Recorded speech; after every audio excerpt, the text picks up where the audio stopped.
Can you please take a second to tell us who you are and a little bit about your background, please? State Representative Rod Roberts from Carroll. I was born in Waverly in 1957 and grew up in the central Iowa community of Zeering, where my dad was a high school government and history teacher, so I come by my interest in government and politics quite naturally.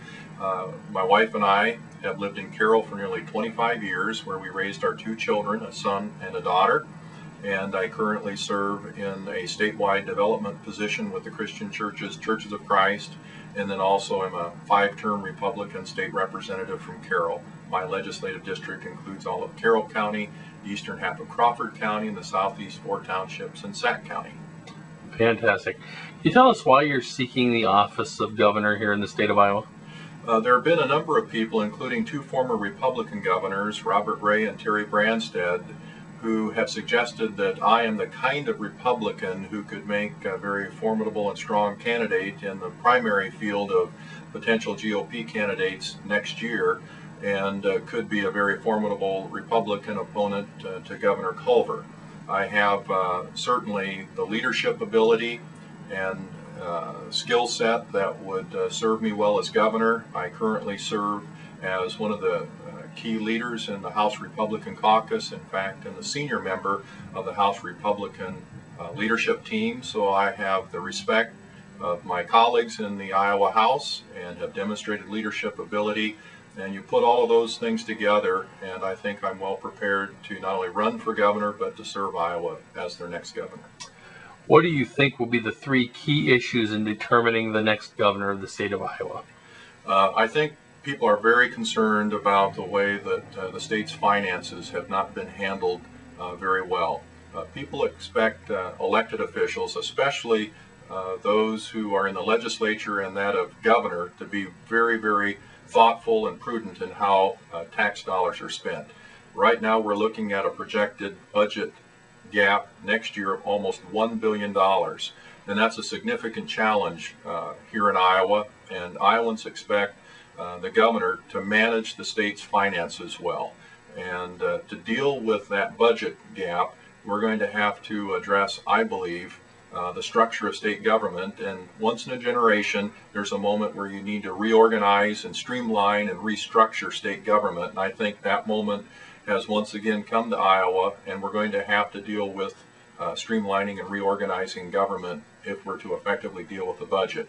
I think the economy is of great concern. The business climate here in Iowa is concerned about our right to work status. We've got to protect right to work, and we've also got to be very careful and very firm in not raising taxes on businesses and Iowans. And that would be very negative to our economy. So job creation and trying to create a friendly, healthy business climate would be my second key area. And the third area of, I think, concern to Iowans and a key issue would be what I call respect for Iowans. Iowans are actually in charge of state government. It's not the governor, it's not the legislature, it's not the Iowa Supreme Court, but Iowans are the people who are in charge. And I can illustrate that in a couple of ways. When people were expelled from the House chamber at the end of March during a public hearing, that did not set well with Iowans. And when the Supreme Court ruled on April 3rd concerning Iowa's legal definition of marriage, the response to that has been very clear to me that the people of Iowa would like to vote on a proposed amendment to the state constitution defining marriage. And the fact that the governor refuses to help lead on that and is denying people the opportunity to vote on that question concerns a lot of people, upsets people. So I think generally this third area is what I call respect for the people. And those 3 things I think are significant in this upcoming campaign. Thanks for joining us today. Thank you.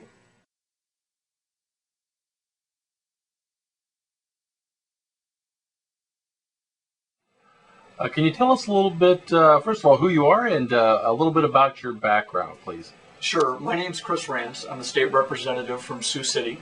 I used to be Speaker of the House, and a lot of people know my legislative history from that, but most people don't know that I used to work at Met's Baking Company in Sioux City. I did our environmental compliance work there for over a decade.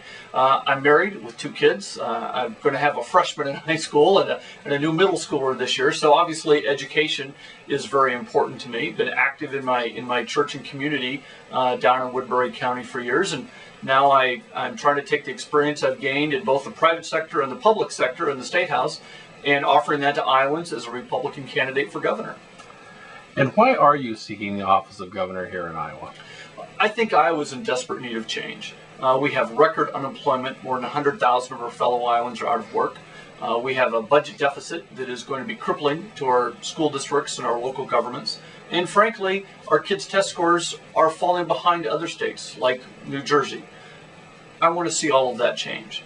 I first got involved in politics because my friends from high school had all left the area. I think Iowa continues to lose population. We're not making enough strides in job creation, in education, and those are the issues I want to see Iowa turn around on if we're going to keep and grow our state. What do you feel are your strongest qualifications for the office? Well, I'm a balanced candidate. I've got a strong record in both economic conservative circles, and I've got a great voting record for social conservatives. So I'm a balanced candidate, and I think that's what Republicans will need if we're going to take back Terrace Hill. I'm also a candidate that's balanced with both experience in the private sector and the public sector. I know why, some businesses like doing business in our state and others don't. And I also know how to move some of those levers of power to actually take good ideas and make them into reality. Fantastic. What do you think are the 3 key issues that will determine who is chosen the next governor of Iowa? Well, I think it's a little early to tell. I mean, one wouldn't have predicted a year ago that you would see all these tea parties that came about this spring. One wouldn't have predicted in January you'd see the number of people that are turning out at top town hall meetings on health care. I tend to think that people are going to be voting their pocketbooks, but let's wait and see what happens next November. It's important for Republicans, and this is why I'm spending so much time traveling the state, to listen to what people are saying. It's not necessarily what we as Republicans think is the most important issue. I think Republicans need to be traveling around, listening to independents and those people in the middle to make sure that we're talking about the issues and offering solutions to the issues that they are concerned about. Thanks for joining us today, Christopher Rants.